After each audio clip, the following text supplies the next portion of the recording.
वो इलाका जहाँ पे ट्रेन का वो हादसा हुआ, हाईजैक हुई, अभी तो आप वो नहीं क्लियर कर पाए। अभी तो आपने वहां से वो ट्रेन को नहीं हटाया, अभी तो आपने वो ट्रैक नहीं सीधा किया कि कल उन्होंने आपको बलूचिस्तान में स्ट्राइक मारा के एक बंदे को शहीद कर दिया, फिर उन्होंने आज जो है वो ये फिर फौजियों पे हमला कर दिया।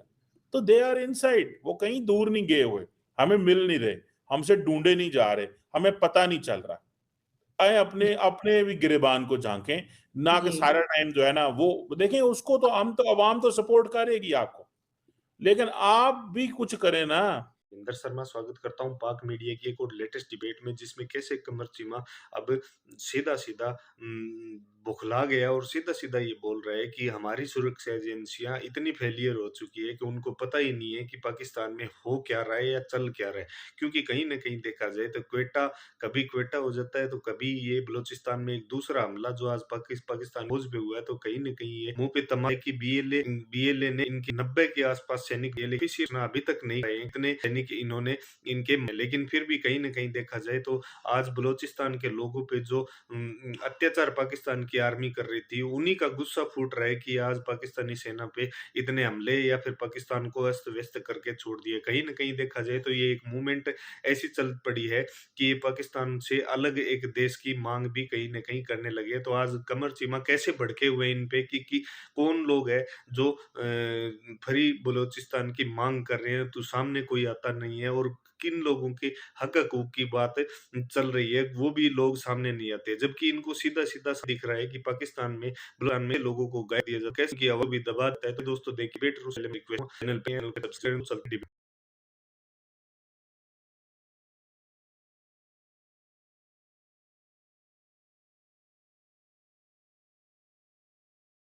डॉक्टर साहब, सबसे पहले तो आप हमें ये बताएं कि ये जो रीसेंट अटैक हुआ है, इसको आप किस तरह से देखते हैं? क्या ये एक आइसोलेटेड इंसिडेंट है या इसके पीछे कोई प्लानिंग शामिल है? और इस अटैक में हमने देखा कि एफसी कॉन्वॉय पर जो नौशकी में ऑब्वियसली हुआ है, वहां 3 एफसी के पर्सनल शहीद हुए हैं। तो आपकी नजर में ये अटैक किस तरह से सिक्योरिटी फोर्सेस के ऑपरेशंस पर असर डाल सकता है? दुआ बहुत शुक्रिया। देखें, हर जो अटैक होता है ना वो इंटेलिजेंस फेलियर होता है, बात माननी पड़ेगी। ये अटैक फिर एक इंटेलिजेंस फेलियर है, और हमारे पास कुछ बताने को नहीं है कि ये क्यों अटैक हुआ। देखें, हम ये कह देते हैं जी कि वो दहशतगर्द भाग गए। भाई वो भागे किधर हैं? वो तो हमला कर गया हमारे ऊपर। तो ये हमें थोड़ा-सा सोचना होगा। ये ऐसे नहीं चल सकता जैसे है ये।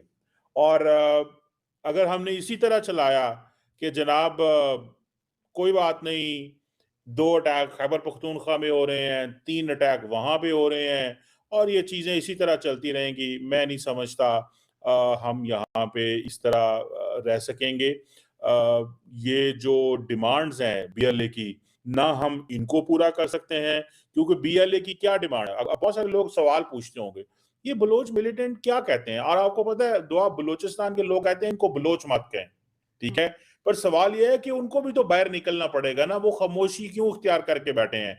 अगर बीएलए फौज पे हमला कर रही है, सिक्योरिटी एजेंसीज पे हमला कर रही है, तो भाई लोगों को चाहिए ना बाहर निकलें इसके लिए। क्यों नहीं बाहर निकल रहे वो? क्यों वहां पे अपनी अब नहीं बता रहे कि ये जो दहशतगर्द जमातें क्या कर रही हैं? क्यों नहीं बताते वो? क्यों खामोशी है? इस पे आए ना, जरा बताएं बात को। सो मुझे ऐसे लगता है, व्हाट आई अंडरस्टैंड, कि हमें ये इंटेलिजेंस फेलियर है अगेन, इसको मानना चाहिए। जो कोर डिमांड्स है बीएलए की, क्या बीएलए कहती क्या है? ये बलोचों का मसला क्या है? ठीक है जी, वो कहते हैं इंडिपेंडेंट बलोच स्टेट। भाई कौन देगा इन्हें इंडिपेंडेंट बलोच स्टेट? कहां से आई आपकी इंडिपेंडेंट स्टेट? आप कौन है? आप कितने हैं? नजर तो आप आते नहीं है, कहीं आपका एड्रेस नहीं है। जिन्होंने स्टेट बनानी होती है वो उनका एड्रेस होता है ना भाई। वो कहते हैं जी ये इलाका हमारा है, ये इलाका हमारा। भाई क्या आपका इलाका है? कौन सा आपका इलाका है? सो ये तो हमें थोड़ा सा समझना होगा, ठीक है जी, कि उनकी डिमांड्स बिल्कुल गलत हैं। और लेकिन हमारा भी तो कोई हाल नहीं है। रोजाना हमले हो रहे हैं, डेली हमले हो रहे हैं। कल क्वेटा शहर के अंदर हमला हुआ है, आज ये नौशकी के अंदर हमला हो गया है, और हम ढूंढ रहे हैं उनको। हम बस इतने ही कह रहे हैं, हम ढूंढ रहे हैं, हम इनके खिलाफ हैं। भाई ऐसे थोड़े मिलेगा, ऐसे थोड़े ये हमारे हाथ में आएंगे। फिर वो कहते हैं जी हमारे नेचुरल रिसोर्सेज। भाई किसके नेचुरल रिसोर्सेज? नेचुरल गैस है, मिनरल्स है, भाई किसके मिनरल रिसोर्सेज? कहां से आपको दिए जाएं ये रिसोर्सेज? आप कौन है? रिसोर्सेज उन्हीं को मिलते हैं जिनका कोई एड्रेस होता है, जॉब्स उसी को मिलती है जिनका कोई एड्रेस होता है। लेकिन एक बात बताऊं दुआ, ये लोग दर्द सर बन गए हमारे लिए, मानना पड़ेगा। ये दर्द सर हैं, ये इनके लिए कोई हमारे पास सोल्यूशन नजर नहीं आ रहा, और जो सोल्यूशन हमारे पास हैं they are not sufficient. Frankly speaking, these solutions are not sufficient. ये एक बहुत बहुत बड़ी इंटेलिजेंस फेलियर है, माने इसको। और अगर हम नहीं मानते तो दुनिया को तो पता ही है ना ये इंटेलिजेंस फेलियर है। दुनिया तो कह रही है कि भाई क्या कर रहे हो? वो कह रहे हैं जी मिलिट्री ऑपरेशन बंद करें बलोचिस्तान। इस वक्त बलोचिस्तान में कोई मिलिट्री ऑपरेशन नहीं हो रहा कहीं पे एक्टिव। कोई मिलिट्री ऑपरेशन होता है वो कोई ऑपरेशन नहीं है। तो अगर ये कहा जाए कि ये मिलिट्री ऑपरेशन है तो ये बिल्कुल मिलिट्री ऑपरेशन नहीं है। ये चीज जो है, this is what I really I find and I understand. So इसमें अगर आप कहेंगे कि आप कि बोलने से इस तरह कोई आपको कोई रिलीफ मिल जाएगा, सॉरी। आप अगर फौज के ऊपर या अवाम के ऊपर 100 भी हमले करें, 1000 बंदा भी शहीद हो जाए, 5000 भी शहीद हो जाए, but that's not the solution. लेकिन एक दूसरी तरफ दुआ, हमारा भी तो कोई हाल नहीं है। हमारे लोग भी तो, हम लोग भी तो डिफेंड नहीं कर पा रहे, हम लोग भी तो नहीं प्रोटेक्ट कर पा रहे। हमारी भी तो रोजाना इंटेलिजेंस फेलियर है। देखें, दहशतगर्दों को पता है कि आपकी फौज कहां से निकली है और कहां जा रही है और कौन सी सड़क पे उन्होंने आना है। दहशतगर्दों को एग्जैक्टली पता है कि यहां से फौज ए पॉइंट से निकली है, फौज ने बी पॉइंट पे जाना है, रास्ते में ये जगह आती है, वो वहां पे पहले लगाते हैं आईईडी, साथ वो बेचते हैं अपना जो होता है सुइसाइड बॉम्बर बेचते हैं। वो सुइसाइड बॉम्बर एंड आईईडी वाला आपस में मिलते हैं एंड धमाका हो जाता है। वो अलहदा धमाका करते हैं, मतलब उनके पास फदायीन भी हैं जो those who have the capability to target the फौज, उनके पास वो भी है। ठीक है जी, जो कहते हैं जी हमने तो नहीं छोड़ना इनको। और हमारे पास क्या है? हमारे पास हम सारा टाइम, अब वो लोग सवाल करते हैं जी इंडिया को, भाई इंडिया तो अपना काम करेगा। इंडिया कह लें, अफगानिस्तान कह लें जी, अफगान तालिबान, ओ भाई उन्होंने एक ग्रुप है, उन्होंने ये फैसला कर लिया है कि आपको इसी तरह हमने टफ टाइम देना है। तो भाई फिर देन आप क्या कर रहे हैं? हमारी स्ट्रैटेजी क्या? हम कहाँ हैं?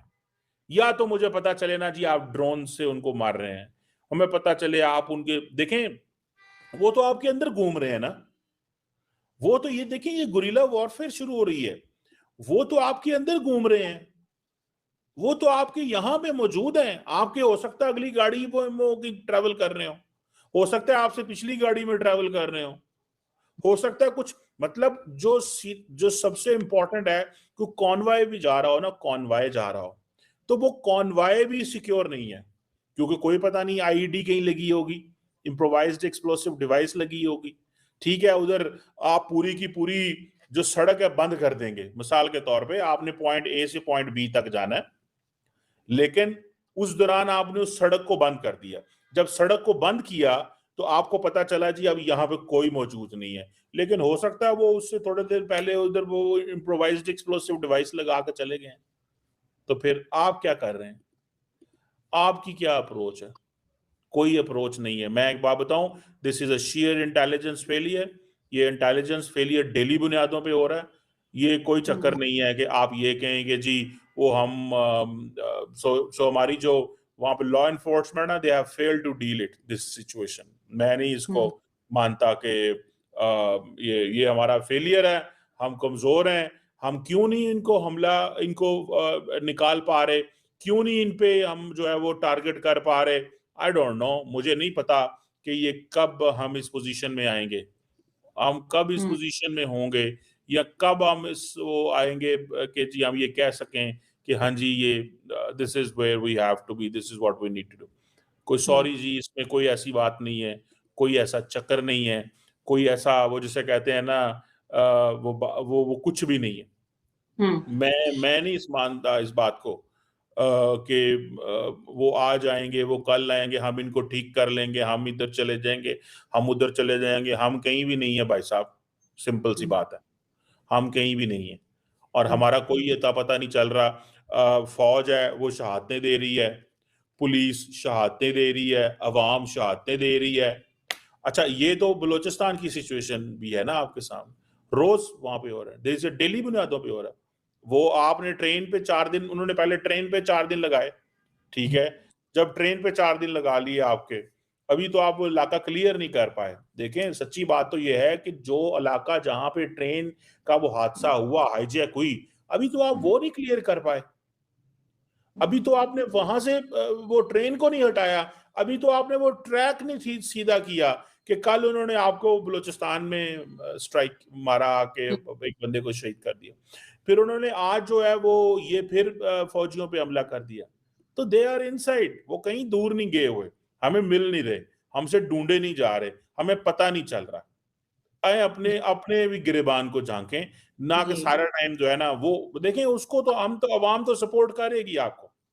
लेकिन आप भी कुछ करें ना, ये हुँ, इंटेलिजेंस सेटअप किधर कब काम आएँगे हमारे? हुँ, ये अगर हमारे काम नहीं आ रहे, तो हम फिर हम किधर हैं? मुझे तो कोई समझ नहीं है जी, इसमें। ने देखा कैसे पाकिस्तानी मीडिया में कमर चीमा सीधा-सीधा ये कह रहा है कि पाकिस्तान में अब सुरक्षार्थियों को बिल्कुल पता नहीं उनसे क्या है। कहीं न कहीं ज़ाहिर है जिनका ये थियरी है कि वजह ही नहीं पाकिस्तान पे आज यार जो हमले हैं वो एक से बढ़ के एक हमला हो जाता है। ट्रेन बेटा तो आज ये नया बलूचिस्तान में एक नया हमला पाकिस्तान की फ़ौज पे हो चुका है। कहीं देखा जाए तो बलोच लोगों को गुस्सा उठ रहा है कि उनके हक को जो जैसे दबा दिया जाता है, उनके बच्चों को गायब कर देता है, एजुकेशन से उन्हें वंचित रखा जाए, अच्छी से सुविधाओं से भी उन्हें वंचित रहता है, जिसकी वजह से कहीं न कहीं इनमें गुस्सा फूट गया। गुस्से का नतीजा ये निकल रहा है पाकिस्तानी आर्मी जो बिल्कुल फिजी साबित हो रही है और इनकी जो सुरक्षा एजेंसी और जाँच एजेंसी है वो पीछे सा रही है। तो इन ऐसे सीधा बौखला कह रहा है कि हमारा तंत्र वो क्लियर सच हो रहा है क्योंकि कहा जाए अब ये बिल्कुल नया ऐसा मुद्दा ही जबकि पटा बज रहे हैं, वो भी क्यों हो रहा है? इसका सीधा-सीधा रहा है कि लोग बात को सामने आते। कैसे इन्होंने कबूतर आँख करके सीधा किया है कि जो जिन लोगों को चाहिए वो आगे नहीं आते। लेकिन इतने लोगों के गायब के बाद कहीं न देखा जाए तो इन युवाओं बुरा रहता हो, इनको बंद पकड़ा दिया और उन्हें अपने हक के उड़ दिया जाता है। आतंकवाद फैक्ट्रियाँ पाकिस्तान में आई थी वो इन्हीं को खुद को परेशान कर जिसका सीधा-सीधा नतीजा ये आज जैसे धमाके कहीं न कहीं आ रहे हैं। तो दोस्तों इसी पे लेटेस्ट पाइए कि एक से एक लेटेस्ट डिबेट चैनल को सब्सक्राइब ज़रूर करें दोस्तों। जय हिंद, वंदे भारत की जय।